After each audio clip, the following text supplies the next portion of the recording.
Bem-vindos ao Blockcast, o podcast do Código Brazuca sobre cripto, Web3, metaverso e blockchain. Eu sou Priscila Kuhn como host e temos também aqui o nosso querido Tony Garcia. Como é que vão todos? Estamos aqui de volta, mais um programa e hoje estamos com um convidado ilustre aqui, né? Exato. Que vai falar sobre um assunto bem bacana e que está sendo bem disruptivo hoje no mundo Web3, que são jogos. Jogos do Web3, que tem blockchain e tudo isso vai ser informado pelo Hans aqui da Cyber Skies. Apresente-se. E aí, gente, eu sou o Hans Kaufmann, também conhecido como Hash, e estou aqui representando a Cyber Skies, sou o nosso capitão de comunidade e vamos capitanear em direção ao futuro com ao infinito e além, né? Ao infinito e Pô, além, é sensacional, selinho, sensacional. Buzz Lightyear. Cara, mas fala aí, como é que você entrou nesse universo de Web3, blockchain? Qual foi a mosquinha, né, que te mordeu? Vamos lá. Olha, eu já faço parte de comunidade de jogos há bastante tempo, assim, na internet. Acho que é uma das primeiras comunidades que eu mais me envolvi logo lá atrás, foi a comunidade de Mugen, de criação de conteúdo. Uau, exatamente, nossa, desbloqueou uma clássico. memória agora. Mas uma Mugen era sensacional, tinha vários, inclusive teve o Chaves. O Chaves, Mugen do Chaves, se lembra? Não, Isso é Street épico. Chaves, pô, foi o André Marques que fez. Ele Isso era aí é fora. épico, isso era épico, isso é Nossa. épico. E foi um período muito importante, assim, do início da internet para mim. Dessa comunidade que existia do Mugen, eu acabei indo para diversas outras, de fóruns de internet. Tudo quanto é coisa que me interessava, seria uma série, algum jogo, eu acabava gravitando para uma dessas comunidades. Até que, como a maioria das pessoas na internet eventualmente chega, eu acabei esbarrando no Reddit, sei lá, mas por... Só que uma curiosidade, aqui no Brasil o Reddit não é tão popular. Não, é só lá fora. É lá fora. Se bem que o subreddit do Brasil é bem animado lá, o pessoal tá sempre muito bem ativo lá, com altas discussões. Mas é só quem realmente já usa o Reddit, cara, porque aqui se popularizou por um tempo os fóruns, aí depois meio que caiu por causa do Facebook e agora tá voltando com a era do Discord, né? Só que o Reddit ainda é muito pouco falado, é só a galera que é tipo uma bolha, sabe? E é uma coisa, e tem muitas coisas interessantes dentro do Reddit, é impressionante. Muita coisa legal, e a galera não... O Reddit tem tudo, e muitos movimentos importantes surgiram do Reddit. Sim. Em 2011, um dos que mais me, assim, eu acho que que iniciou a linha de pensamento que eventualmente me levou até o blockchain, foi certamente o Occupy Wall Street. Foi um movimento muito significativo ali de uma comunidade se mobilizando em prol de uma causa, em prol de fazer uma determinação sobre um assunto específico, que era as coisas que acontecem em Wall Street e tal. E daí foi gravitando para essa comunidade do Occupy, eu acho que meio que foi o proto-blockchain, porque um pouco tempo depois a gente já tinha uma popularização maior dos subreddits da Bitcoin e depois, mais à frente, da Ethereum, mais especificamente o ETH Trader, que foi o que realmente fez o desenvolvimento de blockchain como a gente conhece hoje, os aplicativos descentralizados, tudo nasceu ali. Depois foi gravitando para zilhões de outros canais. Hoje em dia o canto é o Twitter, sabe? A criptosfera inteira no Twitter é onde está rolando todas as discussões, mas foi no Reddit ali onde realmente a coisa começou a pegar. É interessante, né? Porque a gente realmente não vê brasileiro usando muito o Reddit, cara. Impressionante. E novamente eu muita falo... coisa sai do Reddit, né, cara? Tem muita coisa, inclusive, de jogos, são muito falados ali dentro do Reddit. E passa em brancas nuvens aqui. O engraçado agora que você falou, que eu achei que você falou aí, que foi bem bacana, sobre agora essa migração para o Discord, né? Que hoje, basicamente, a gente tem muitas comunidades dentro do Discord. Sim. Mas o Reddit ainda tem uma força enorme, cara. E eu acho engraçado, como eu falei, novamente acho engraçado que no Brasil não teve aquela entrada, essa força toda. Porque a galera que usa muito o Reddit e tá migrando pro Discord é aquela galera da vanguarda, tem a nova guarda também, né? Mas aquela galera antiga que sente falta dos fóruns. Sim. Eu era uma pessoa de fórum, adorava o fórum, ficava lá horas, dias, eu sempre entrava no fim da noite para ver o que estava acontecendo no fórum. Então acho que a galera meio que migra mesmo, cara. Eu acho que a centralização que a gente está chamando de Web 2 agora, que foi a era das redes sociais e tal, que centralizou todas as linhas de comunicação numa plataforma, meio que mataram os fóruns, né? Sim, foi a morte dos fóruns. Porque a gente viu isso com os grupos no Facebook e o Facebook em si, né? Essa foi a desgraça, a hippie fóruns. Mas eu acho que isso agora tá voltando, né? Não, Web3. tá mudando, A Web3 tá voltando. Agora na Web 3? Tá voltando para como era antes, Sim. porque são comunidades descentralizadas. No caso, né, diversas comunidades que compõem um ecossistema. E beleza, eu vou te dizer, elas estão. Se a gente está falando que a maioria está usando o Discord como o fio condutor da comunidade, de certa forma elas estão centralizadas no Discord. Sim. Mas Sim. elas são isoladas, de certa forma, né? Você precisa estar numa comunidade dentro do Discord, mas você não automaticamente tem um espaço para todas as comunidades que estão no Discord só por entrar na plataforma. Realmente. Exatamente. Então eu acho que é esse meio que um certo isolamento que permite que essas tribos, os nichos possam se desenvolver, e todas as ferramentas, os bots, as coisas estão sendo criadas para facilitar e aumentar a interação e o engajamento entre essas comunidades nesses espaços, é o que está realmente fomentando o que a gente está falando dessa nova revolução aí, que é esse novo paradigma, que envolve bastante a Web3, não é só a Web3, mas envolve a Web3 com certeza. Continuando a história, mais ou menos do período do Reddit, assim, eu vi bastante do Bitcoin, já lia bastante sobre o assunto, li o papel do Satoshi Nakamoto. Achei muito complicado para a época, porque eu não era programador, então ficou uma coisa meio tipo assim, beleza, pode ser isso, pode ser aquilo. Acompanhei muito o debate, os comentários, e todas as conversas estavam falando sobre o assunto, e ao mesmo tempo também fui afetado, como muita gente por inúmeras notícias da mídia centralizada que detonam o potencial de qualquer coisa.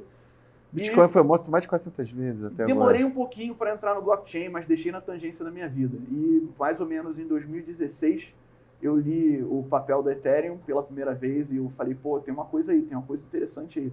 Tem alguma coisa que pode ser feita aí. Ainda mais a possibilidade que a tecnologia do blockchain, da Bitcoin, já dava na época, que era das pessoas poderem criar a própria moeda, mas tu ficava pensando muito assim, beleza, eu vou criar minha própria moeda, mas para quê? E aí? Pois é. Qual é o propósito? Sabe? É sempre essa pergunta que você tem que estar fazendo. E quando eu vi o papel da Ethereum, eu realmente pensei, peraí, tem um propósito, dá para fazer um aplicativo descentralizado. E dá para você criar um contrato inteligente. Aí, meu irmão, o momento do contrato inteligente foi aquele momento que fez assim, eu pensei, peraí, a gente tem, todo mundo que já trabalhou num negócio, tem qualquer tipo já assinou um papel, que foi num cartório, sabe a dor de cabeça que é, a complicação que é, e qualquer pessoa que já teve que contestar um documento registrado em cartório, sabe a dor de cabeça que é também. E aí você está me dizendo que os caras inventaram uma tecnologia, você está fazendo um código, que o código regula o contrato sem a necessidade de tu chegar e falar, seu juiz, pelo amor de Deus, me dá atenção aqui. De você chegar no intermediário, você não depender mais daquele intermediário para ter um registro sólido de alguma coisa que você construiu. Foi o pulo do gato, foi a revolução de tudo, assim. E somado isso já a uma facilidade que eu já tinha com tecnologia por causa da minha proximidade com as comunidades de videogame, eu consegui enxergar zilhões de aplicações para isso naquela época. Mas ainda estava muito cedo e tudo meio que estava concentrado apenas em soluções para o mercado financeiro, o que acabou depois evoluindo porque a gente chama de DeFi hoje em dia, e que compõe uma grande parte do mercado de Web3, blockchain e cripto. Muito legal, cara. Fala um pouquinho de você, o que você faz da vida, o que você fez, né? Vamos lá. Olha, eu trabalhei entre muitas coisas que eu fiz. Deixa eu ver. Eu fiz um curso de cinema lá atrás. Nesse curso de cinema eu fui morar em Nova York. E lá em Nova York eu aprendi uma cacetada de coisa nesse curso. E também tive a oportunidade de trabalhar vendendo flyer na Times Square. E foi uma parada que fez um clique assim também para mim. Foi um desses momentos que dá clique, porque basicamente é o dia inteiro de você conversando com as pessoas que passavam na rua. E, você falando com as pessoas, zilhões de pessoas passando por Times Square, turista, sabe? Às vezes passava um brasileiro, chegava e falava, qual é, não sei o que lá, tudo bem? Aí o cara, brasileiro, o que você tá fazendo aqui? Eu falei, tô trabalhando, toma aí um papel, sabe? E falava dos eventos, das coisas que estavam acontecendo ali, um trabalho de promoção de rua mesmo. Eu peguei uma certa experiência e perdi um pouco das minhas inibições de poder estar, enfim, me comunicando abertamente. A partir daí, eu comecei a trabalhar especificamente no lado de tecnologia em algumas coisas. Eu trabalhei com aviação e trabalhei como representante da Antonov no Brasil, trabalhei numa empresa que representava a Antonov, e a Antonov faz os maiores aviões de carga do mundo. Inclusive, o maior avião de carga do mundo, o AN225, enfim, não existe mais, porque foi explodido no aeroporto de Rostopol, se eu não me engano, no início do ano. Quando a guerra da Ucrânia, durante a guerra, exatamente. Eu vi esse avião quando eles vieram em 2016 e eu trabalhei indo e vindo com eles ao longo desses anos. Sempre que eles vinham para o Brasil ou tinha algum tipo de operação que envolvia Por exemplo, vamos levar uma peça para uma plataforma que está lá na Baía de Santos, sabe? Tipo, esse tipo de coisa. A gente estava sempre lá, cuidando da tripulação, fazendo todas as coisas. E esse foi um trabalho on and off, que foi muito importante para mim, porque desenvolveu as minhas habilidades de comunicação, de negócios e de também estar lidando com problemas em tempo real. E um pouco depois disso também, a gente começou a trabalhar eu tinha um amigo que era programador e que estava começando uma empresa de programação e eu estava na ideia de montar um aplicativo, de fazer alguma coisa que fosse um pouco mais fora da caixa. E naquela época ainda pensando um pouco nas questões do cinema, porque eu sou apaixonado por cinema, eu sou muito a favor também de você seguir o norte, que são as suas paixões, são as coisas que você gosta. Isso é assim que funciona. E aí, nessa época, que eu também já estava envolvido com umas produtoras independentes de cinema aqui, eu vi um problema muito claro, que era de conseguir fazer teste de elenco, juntar equipe, juntar produção, que acabava sempre sendo um negócio meio panela, sabe? E é inevitável que muitas vezes seja, né? A galera faz um curso de cinema, vai acabar trabalhando com um pessoal que conhece alguém que estava no curso com você, esse tipo de coisa. Mas a gente estava pensando numa solução que fosse mais direto para isso. Aí eu cheguei para esse meu amigo programador e falei, vamos montar uma solução que a gente consiga criar uma comunidade de profissionais da área audiovisual e, a partir daí, a gente vai estar criando meio que uma mídia social. O Facebook tinha acabado de começar. Isso foi em 2010, se eu não me engano. O Facebook ainda estava relativamente novo no mercado e a gente estava pensando muito nesse aspecto de estar criando essas comunidades, essas mídias sociais. Acabou gravitando para um cenário muito mais macro, que foi tudo englobando no setor, mas naquela época as pessoas ainda tinham ideia de você estar criando uma comunidade específica para alguma coisa, que hoje em dia está perpetuando mais. Mas enfim, eu tive algumas reuniões com ele, a gente estava desenhando tudo, fiz o design de tudo, do UI, UX, a gente estava pensando em uma cacetada de coisas, a gente estava começando a programar, mas de repente surgiu uma oportunidade. Eu também estava trabalhando numa empresa que fazia mapeamento aéreo e eles tinham feito uma parceria com uma empresa lá fora e desenvolveram uma tecnologia que permitia que você pudesse voar, fazer um mapeamento aéreo. Quando você fizesse um mapeamento aéreo, que no caso você passa com uma aeronave, no nosso caso era uma aeronave não tripulada. Um VANT. Um VANT, exatamente. E que, sobrevoando uma região, tirava essas imagens e essas imagens ficavam localizadas no GPS. A gente teve a oportunidade de falar, eu cheguei para esse meu amigo programador e falei, olha, tem uma oportunidade aí para a gente montar uma plataforma para facilitar esse mapeamento aéreo. Por que a gente não coloca essas imagens num mapa e a gente cria meio que o que a gente já estava fazendo, que a gente já tinha começado com essa rede do teste de elenco e para produção audiovisual, vamos meio que fazer isso para talvez a gente consiga transformar isso numa maneira do pessoal conseguir fazer inspeção. E aí não demorou muito tempo, a gente conseguiu entregar um protótipo disso aí, a gente conseguiu fechar um contrato com a Petrobras. A gente entrou num modo de trabalho experimental com eles, foi muitos meses de negociação e tal, mas deu tudo certo. E a gente conseguiu fazer, primeiro foi no interior de São Paulo, que a gente fez o mapeamento aéreo de 2 gasodutos lá, e depois, posteriormente, foi no Comperj, que a gente pegou o contrato para fazer o mapeamento do Comperj e tal, e desmontamos toda uma estrutura de operações, e eu era o administrador do sistema também, eu cadastrava todo mundo, eu lidava com a segurança do sistema. Foi um projeto que foi um sucesso total, assim, economizou uma grana de inspeção, porque os inspetores não precisavam sair do prédio da Petrobras para poder ver o que estava acontecendo. E, a gente conseguiu assim, as melhores notas no quesito experimental que tem. Mas parou porque o Comperj parou. Então, aí fica difícil, né? Como é que vai mapear? Agora, é interessante que você vê, aí a gente começa a entender muita coisa do Cyber Skies, né? Sim. Que a história dele toda ligada à aviação. À aviação, né? Tudo ligado. Seu pai também, né? A aviação e jogos, né? No caso. Esse é o mais interessante. Assim, eu acho que a Cyber Skies é tão importante para mim. Assim, depois disso, quando acabou o Comperj, que eu acho que tem mais coisa nessa história, depois que acabou a obra do Comperj parou e tal, a gente ficou meio que sem muito fazer. Eu montei uma empresa para a gente fazer mapeamento aéreo com drones, a gente estava fazendo imagens aéreas e tal, e estava pensando mais ainda, mas não tinha ainda encontrado aquela coisa que estava me fazendo, fazia os olhos pegar fogo mesmo. Falava, caraca, isso aí isso é aquilo, isso é o que eu quero me envolver. Eu senti muito isso quando eu esbarrei no blockchain pela primeira vez e quando eu comprei meu primeiro Ethereum, lá em 2017, no início de 2017, que eu senti, assim, uma adrenalina, falando assim, caramba, montei a carteira, fui no MyEther Wallet, montei a carteira, comprei esse negócio aqui, o que está acontecendo? E agora eu faço parte dessa comunidade de pessoas que estão pensando nessa tecnologia de blockchain. E eu fiquei, tipo assim, amarradaço, sabe? Aí eu comecei a escrever sobre o assunto, me envolvi bastante com as comunidades de blockchain. E um pouco tempo depois eu fui morar na Irlanda.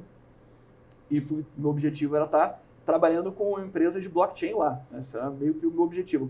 Porque a Irlanda é um polo tecnológico enorme agora. E, assim, nos últimos 15 anos, mais ou menos, se transformou num polo de tecnologia enorme. É basicamente o Vale do Silício da Europa, porque eles têm facilidades para as empresas que vão lá. Então, todas as grandes redes, todos os grandes fornecedores de serviços do cenário online montam filiais lá que geralmente acabam funcionando como sedes na Europa. E depois que aconteceu o Brexit também, a Irlanda passou a se tornar o único país, não sei se é o único, tá? Eu posso estar errado aí, eu acho que Cipros e Malta talvez também falem inglês primordialmente.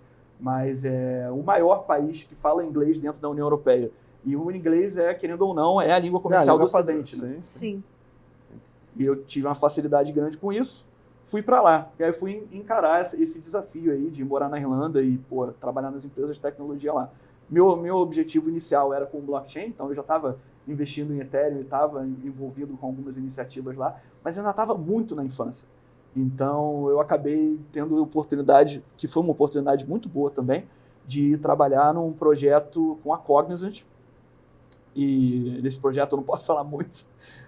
Sem spoiler. Mas eu trabalhei num projeto na Cognizant lá, que foi incubado dentro de uma empresa grande do cenário de tecnologia, e eu aprendi muita coisa lá. Foi uma brabeira, assim, uma rotina pesada, a gente tinha uns horários meio loucos de trabalho, trabalhava nos dias meio malucos, mas ao mesmo tempo, assim, trabalhava com uma equipe enorme de gente maravilhosa, que, dava o sangue pelo projeto, e eu aprendi muita coisa trabalhando com eles. E chegou num determinado momento que eu já estava meio que tão bom naquilo que eu estava fazendo, que eu já estava meio que enjoado já da atividade. E eu tive a oportunidade de trabalhar numa empresa que eu queria trabalhar desde que eu tinha chegado lá na Irlanda, que era uma empresa que uma amiga minha trabalhava, e eu já ficava amarradão de poder trabalhar lá. E aí eu fui chamado para trabalhar na Accenture. E aí era num projeto que envolvia desenvolvimento, atendimento, suporte e construção numa comunidade de desenvolvedores que utilizavam uma API de outro grande conglomerado da internet. Pô, legal. Muito legal. E essa foi a experiência que foi chave para eu chegar no desenvolvimento, até para eu estar conseguindo falar com tanta naturalidade, porque acabou evoluindo para eu me transformar num instrutor desse projeto. E era um papel que eu desempenhava com muita alegria, porque eu adorava receber as pessoas do projeto e falar, olha, isso aqui que você tem que fazer, aqui que você vai fazer melhor, dava as dicas, explicava tudo, era muito bom. Mas aí eu virei pai e as coisas quando você... porque veio a pandemia, aí a pandemia segurou tudo, aí a gente, eu tava trabalhando de casa, minha esposa tava trabalhando de casa, aí a gente pensou, acho que tá na hora. Aí, quando veio a minha filha, tudo muda, a chave muda na cabeça, as prioridades mudam. A gente estava bem tranquilo assim na Irlanda em relação profissional, estava muito bem, mas quando você tem uma família para construir mesmo, você tem duas opções, ou você vai e enfrenta o perrengue máximo que é de você construir a sua família com duas pessoas da família, das três, com duas trabalhando, uma recém-nascida e nenhum tipo de apoio de base, fica muito difícil. Então a gente acabou decidindo voltar para o Brasil depois que a gente veio passar férias aqui no ano passado. A gente acabou decidindo ficar. Aí eu cheguei em dezembro e em fevereiro eu já estava trabalhando na Cyberskies. Mas como é que você chegou na Cyberskies? Isso é uma pergunta, né? LinkedIn. Eu tava pensando, porque depois que eu saí da Accenture e estava voltando para o Brasil, eu estava pensando, eu trabalhei bastante na Web2, sabe? Eu tive bastante experiência. Eu vi como é que funciona, eu vi como é que a salsicha é feita, sabe? Eu aprendi processos e coisas, e tem obviamente muitas coisas que eu levei como parte do meu crescimento profissional, que eu vou levar pro resto da minha vida, mas tem várias coisas que eu não concordo, sabe? Eu não sou... Eu desde antes de eu ir para lá, eu já era uma pessoa que já tinha a cabeça focada em tentar montar organizações autônomas descentralizadas, DAOs. Na famosa DAOs. Já era uma vontade. Eu só não tinha muita oportunidade, porque ainda estava muito na infância. E durante esse período todo, eu ainda estava investindo em cripto, eu ainda estava perdendo dinheiro em cripto, eu ainda passei por inverno cripto, sobrevivi, comprei minha primeira NFT, fiz minha primeira NFT no OpenSea, estava envolvido com música. Mintei um monte de projeto que não deu certo, joguei criptogames do Binance Smart Chain, peguei toda essa experiência como consumidor e investidor, né? Porque essa é a questão da Web3, Sim, que sim. eu ainda não tinha entendido com tanta clareza, fui entender mais pro início do ano passado, início de 2021, que é exatamente essa questão do você, quando você está num projeto Web3, você não é só um holder do projeto, se for um projeto de games, por exemplo, você não é só um jogador, você também é um cara que tem uma parte do projeto, você Sim. é dono do projeto, você é funcionário do projeto. Mas isso a galera ainda não caiu essa ficha, porque muita gente acha que julga o Web3 erroneamente, né? Ainda eu chamo como é que é a gamificação financeira, né? Não tem essa visão de que você faz parte daquilo, você é uma comunidade que constrói todo o projeto. Desde as pessoas que estão por trás, assim, por exemplo, os programadores, o game designer, todo mundo, a galera toda que está ali, mas a comunidade, o jogador, tem um papel muito forte. Eu acho que seria interessante você falar um pouco isso pra galera, né? Que a galera acho que não caiu essa Você ficha. sabe qual é a coisa mais interessante que eu acho? As comunidades que mais seguem os preceitos da Web3, quando se trata de organização e estrutura de comunidade, são comunidades de propriedades da Web2. E eles se juntam e fazem estruturas e têm uma paixão enorme pelos projetos que estão envolvidos, só que ao mesmo tempo não percebem que existe uma barreira enorme entre elas e os desenvolvedores, entre o pessoal que está fazendo o projeto. Quando a gente está falando do paradigma da Web3, a gente está falando de um mundo onde a gente quebra essas barreiras. A pessoa não enxergou ainda isso. Quando eles entenderem, eu acredito que vai dar uma melhorada, né? Porque em 2021 teve um grande boom dos jogos cripto, né? Mais ou menos, né? Teve em 2020 também, eu acho mas que 2021 teve um movimento absurdo. Eu acho que o que a gente viveu nesse boom, eu acho que a gente está vivendo até nos zilhões de usos que as pessoas estão encontrando para as artes na Web3, as NFTs. No caso, a NFT é só o registro, né? Sim, não sim. é o arquivo. O arquivo fica no EPFS. Mas o registro da posse daquele arquivo, a maneira que isso está sendo utilizado ainda é muito experimental. Tudo é experimento. A NFT JPEG, que a galera usa como exemplo, fala: isso é uma NFT, mostra a foto do Bored Apes lá, o macaco. Isso aí é uma NFT. Não, isso não é NFT. Isso não é NFT. Isso é o arquivo pelo qual a NFT representa. E a ligação desse arquivo com o registro da NFT é o que representa a participação da pessoa numa comunidade e o que traz os benefícios para ela. Mas as pessoas não enxergaram isso ainda. Muita gente enxergou, isso está crescendo cada vez mais. E mais importante, eu acho, e um dos motivos pelo qual a Sabescast foi fundada, e é muito importante eu falar da visão da Bruna e do Nicolas nesse assunto, que é completamente muito parecida com a minha no quesito de descentralização, é o fato de que, a maior parte desses jogos que a gente chama de jogos cripto são veículos de investimento com uma capinha de jogo. Eu chamo gamificação financeira, não é nem jogo. Onde o jogo vai por último lugar. O cara só está pensando, não, vou fazer a gamificação moeda. Financeira. Como é que a pessoa vai ganhar a moeda? Vai ganhar apertando para baixo. Ok, bota todo mundo para ir lá e apertar para baixo, ver quem ganha mais. Click to earn, né? Click to earn. Na realidade, é que eu falo...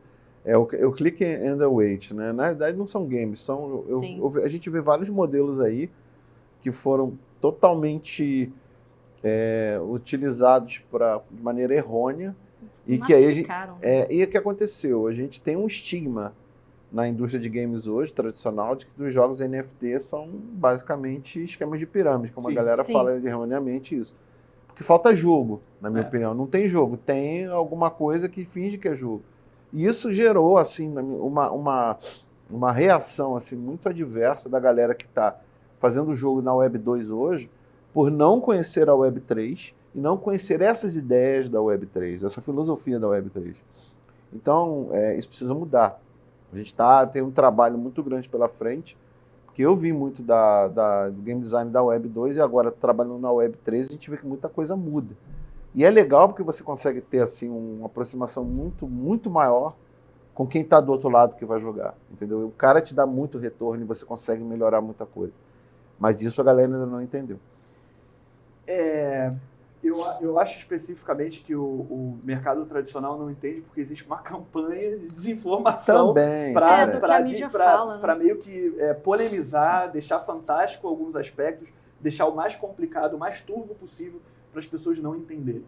Porque, especialmente, talvez até no jornalismo de jogos e tal, tem uma relutância muito grande, porque no final das contas, quem tem a grana para fazer os patrocínios acaba sendo os grandes nomes que, ou que estão ainda decidindo se vão abraçar isso, mas que no momento estão cautelosos o suficiente para tentar evitar que alguém entre nesse espaço e pegue um espaço que eles possam tentar entrar depois. E, ao mesmo tempo, eu acho que existe também pessoas que simplesmente não entendem, que são muito animadas para defender o ponto contrário, sabe? E que ficam realmente animadas pelo tribalismo de falar, não, isso aí não é isso, é aquilo. Tivemos vários exemplos, não preciso nem citar nomes. Recentemente tivemos um exemplo que para mim foi icônico e que no final acabou caindo no ridículo, né? Mas, enfim, faz parte, né? Tem muita, tem muita desinformação no lugar de educação. Então, a gente tem aí, sabe, pessoas falando absurdos sem conhecimento de causa. Aí quando você explica, aí o cara, agora eu entendi. Isso, é isso, agora é assim. Então, cara, isso é importante. Fala um pouquinho da Cyber Skies, mano. Pô, cara, a Cyber Skies é o seguinte, agora eu vou falar um pouco sobre como que eu cheguei na Cyber Skies e especificamente qual era o objetivo inicial, o que está se tornando e como que a gente está representando esses valores da Web3, especialmente quando se tange a comunidade, que é uma preocupação muito grande nossa, um foco muito grande nosso.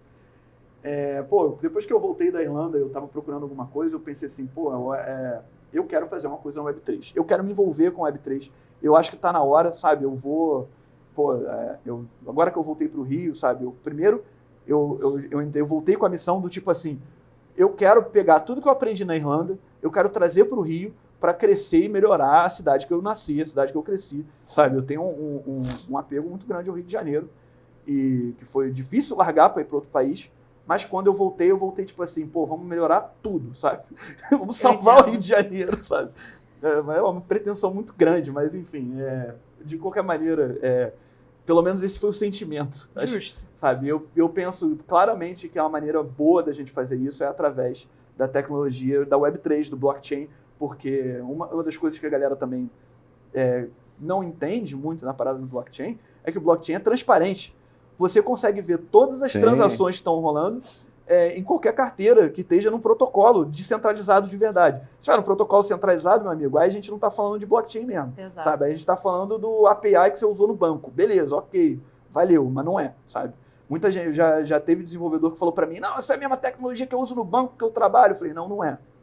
Sabe? Porque eu não consigo ver todas as transações do banco que você trabalha. E se eu conseguisse, talvez o mundo melhorasse um pouquinho. Talvez. Sabe? E é daí que vem o valor dessa questão, exatamente da transparência entre essas coisas. E eu acho que isso pode ajudar muito o nosso lado, tanto privado, quanto público, quanto institucional do Rio de Janeiro. E eu vi algumas iniciativas acontecendo no início do ano também que refletem um pouco até essa vontade da cidade de querer se envolver mais com isso. Então isso é maneiro. Então eu voltei pensando, vou trabalhar num projeto de Web3 e eu quero usar esse projeto Web3 para, entre outras coisas, melhorar o ambiente, essa atmosfera, o ecossistema onde eu faço parte. Porque faz parte da ideologia da Web3, do que a gente chama de um novo paradigma. Se você for olhar o que os grandes pensadores da Web3, que é basicamente um monte de gente com PFP de punk no Twitter, falando coisas maravilhosas, o mundo que está sendo visto ali, as ideias que estão sendo discutidas nessas threads do Twitter, tem muito a ver com a melhoria do nosso espaço, com salvar o mundo, sabe? Sim. Outra pretensão, mas o sentimento é esse, sabe? E uma maneira de testar essas estruturas descentralizadas, uma maneira de poder evoluir elas é através de ferramentas que a gente já está acostumado. Jogos é uma maneira excelente da gente poder mostrar às pessoas o potencial maravilhoso que tem. E a Cyber Skies começou como uma ideia que a Bruna e o Nicolas tiveram de fazer um jogo que envolvesse NFT que fosse de aeronaves. Eles apresentaram isso para alguns investidores, conseguiram um apoio e falaram, agora a gente vai montar uma equipe, sabe? Eu sentei para conversar com eles na minha entrevista e a gente se deu muito bem, sabe? A gente conversou, poderia ter sido horas de entrevista, porque a gente ia ficar falando. Sempre que a gente senta para conversar, todo mundo da equipe, a gente se deixar, porque a gente contratou um Scrum Master, o Léo, aliás, Léo, um grande abraço, nosso querido Master System, para fazer a gente parar as reuniões, porque juntava a galera para falar, a gente acaba falando 3, 4 horas se deixar, passa a tarde inteira falando só sobre o que a gente tem as ideias de fazer e anotando ideias, fazer brainstorm, a gente é monstruoso de ideia, é muito bom trabalhar com essa equipe. Mas enfim, aí eu me dei muito bem com a Bruna e o Nicolas, eles me chamaram para trabalhar na comunidade, mas falaram, mas Hans, olha só, a gente quer chamar você para trabalhar na nossa comunidade, só que a gente não tem uma comunidade. Aí eu falei, tudo bem, vamos construir uma comunidade. E aí a gente foi, ao longo desses últimos meses, eu fui aumentando a minha participação no projeto e indo construindo essa comunidade. Fiz muita pesquisa no ecossistema inteiro, porque uma coisa é você ser consumidor do ecossistema, uma coisa é você ser a pessoa que está usando os produtos e tem suas mazelas, tem seus problemas com o sistema. Ah, ok, esse jogo aqui me passou a perna, aliás, Cryptoblade, valeu, hein? Pra ir no CCK, pô, CryptoCity, cara, aquilo foi triste. Pô, já tomei muita puxada de tapete. E quando você passa por isso como consumidor e você vai passar por um lado em que você vai estar tomando a iniciativa de estar construindo uma coisa, sua maior preocupação é não fazer da maneira errada, é fazer da maneira mais positiva possível, de pegar o máximo de informação. E aí, me mergulhei em pesquisa. Fiz uma pesquisa extensa sobre todas as personas dos jogadores, tanto Web 2 quanto Web 3, o nível de engajamento que a gente consegue esperar, toda essa visão geral do mercado que assim, é muito vista ainda como uma coisa especulativa pelo próprio mercado. Ainda não tá naquele momento em que, beleza, você está ganhando dinheiro por jogar, sabe? Uhum. Mas não é só isso. Muita gente acha que é só isso. Ah, o que é isso? Ah, meu irmão, entra no jogo ali, aperta um botão ali, se deu, tu ganhou, se deu, tu não ganhou nada. Ok. Aí eu falei, beleza, mas você, sabe, isso não é o legal. Um jogo exige desafios, exige tem competição. Tem que ter jogo. Tem que ter um jogo, né? Propriamente dito. Exige competição, exige desafio, exige conteúdo, exige cultura, exige um envolvimento cultural. Eu acho que o Punk6529, que é um desses pensadores de Twitter, que eu mais admiro, que o cara é demais, ele criou o OAM, que é o metaverso aberto, o Open Metaverse, que é um espaço maravilhoso que a galera faz festa no telhado lá, tem um maior prédio lá, e a galera faz umas festas no maior telhado que tem, porque lá quando você aperta espaço, tu dá um salto muito maior. E aí a galera começou a se desafiar para chegar no topo desse telhado. Foi chegando 1, 2, 3, 4, a galera foi conversando, criou-se uma comunidade inteira de pessoas que conseguiram chegar ao telhado e de repente se tornou o foco desse metaverso, que na verdade é um distrito cheio de museus. Mas muita gente não estava indo nem pelos museus, a galera estava indo pelas festas no telhado. Pelas festas. E o Punk6529, que é o cara que visualizou esse distrito do museu, ele é um cara que acredita que a Web3 é acima de tudo, e a construção de comunidades na Web3, que é um foco enorme na Web3, é a construção de cultura. E é isso que, essencialmente, a gente está pulando para fazer na Cybersky, sabe? Voando para fazer, porque a gente está criando uma cultura que envolve a aviação, que é uma parada que eu não vou dizer que todo mundo gosta, tem muita gente que, sabe, tem medo de voar, mas tem muita gente que adora, sabe? E o pessoal que gosta de RPG, ficção científica, adora aeronave. Então vamos construir umas aeronaves maneiríssimas, futuristas.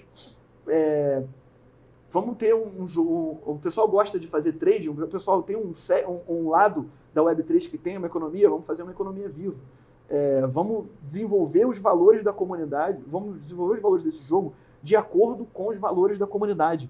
E aí se tornou um processo muito grande da gente fazer o que seria o nosso sistema de governança, que a gente está deixando cada vez mais robusto aí. O Henrique, que é o nosso economista aí, tá mandando muito. Altas reuniões com o Henrique. Você sabe muito bem, você tem muito mais reunião com ele do que eu. Ultimamente tem muita reunião com o Henrique. Sistema de crafting, aí vai lá, planilha, não sei o que lá, então é uma coisa que está sendo muito, muito bem construída, que é a economia desse jogo, com um carinho enorme. Então vamos fazer um jogo com uma economia viva. Vamos montar esse sistema de governança de uma maneira que a gente dê voz à comunidade, mas não de uma maneira que o jogador AAA está acostumado, que é de entrar num fórum de suporte ou entrar num subreddit e basicamente os desenvolvedores cagarem na sua cabeça, sabe? Ah, é legal isso aí, vai pra pilha. Não, a gente está falando de, olha só, você está jogando Cybersky, você é um holder da Cybersky, você pode abrir uma proposta, a gente quer funcionar como uma DAO, é um objetivo, não é a nossa realidade agora, nosso objetivo é chegar nesse momento em que a gente está colocando todas as decisões de acordo com a comunidade e direcionando o nosso talento, tanto da equipe base quanto das outras equipes que vão surgindo também da comunidade, porque o objetivo é a gente fazer o nosso sourcing de talentos todo de dentro da comunidade. Se você gosta da Cybersky, você quer se envolver com a Cybersky de alguma maneira, entrar na comunidade da Cybersky é o primeiro passo, sabe? A gente ainda está fazendo aplicação de vaga no LinkedIn, mas no momento que sair o token de governança, o nosso foco inteiro vai ser criação de grupos internos dentro da comunidade para estar expandindo esse universo. E, mais ainda, dando voto para os holders, dando voto para os membros da comunidade de decidirem como isso vai ser feito. desde o canon da história, que é uma coisa que o pessoal de lore adora, né, cara? Pô, você já viu o lore do Elder Scrolls? Sim, pois tem um Obrigada, subreddit, eu amo. tem um subreddit do Elder Scrolls que é só de lore, e você vai abrir o YouTube, sabe, as partes que eu mais gosto de fazer, abrir o YouTube às vezes antes de dormir e tal, beleza, eu preciso desestressar do trabalho, que teve muita coisa que eu fiz hoje, que faz o tempo todo. Aí tem aquele momento de dar baixada na bola, eu, sento no sofazinho ali, boto pra rolar um vídeo de lore do game do Elder Scrolls, e é tipo assim, 3 horas do cara só falando teoria, sabe? Tem uns negócios que eles fazem de Agora, não, porque Lorcan, não sei o que lá, e o caramba, sabe? Eu queria até pra a gente até entrar meio que no final, que a gente já tá falando. Eu gosto muito de falar, cara. Mas o que é importante é o seguinte, o que é o jogo Web3? O jogo Web3 é um jogo construído, jogado e possuído pela comunidade.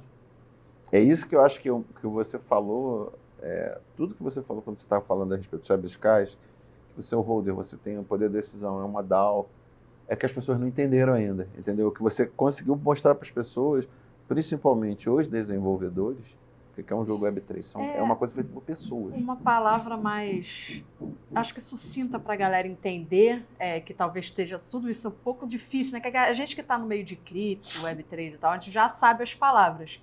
Mas seria, se você comprou um jogo da Web3, você não é literalmente só um comprador, que nem você compra atualmente os jogos da Web2. Você é literalmente um investidor daquele jogo. E aí você tem o seu poder de voto, seu poder de comentar sobre eventos, essas coisas assim, e não só como um comprador. É isso que a galera não entende, né? Sim, um objetivo muito grande é que a gente possa, que os membros da nossa comunidade possam ter controle tanto quanto o que acontece dentro do jogo, na história das megacorporações, o desenvolvimento das megacorporações. Aliás, o jogador que entra na Cyberskies se associa a uma dessas megacorporações. Se você entrar no nosso Discord, você já vai ver claramente que tem ali a opção para você. Inclusive, a gente gostaria que você fizesse, porque a gente vai estar lançando uma narrativa comunitária em breve. Entre outras coisas, a gente tem muita coisa para lançar. Vai lançar trilha sonora original, vai lançar campeonato de arte, muita coisa que a gente tem pela frente aí. Mais a demo também, que deve estar saindo por agora aí, que a gente está colocando uma alta competitividade nela. Os jogadores vão poder tomar decisões que afetam tanto as megacorporações quanto o desenvolvimento do jogo.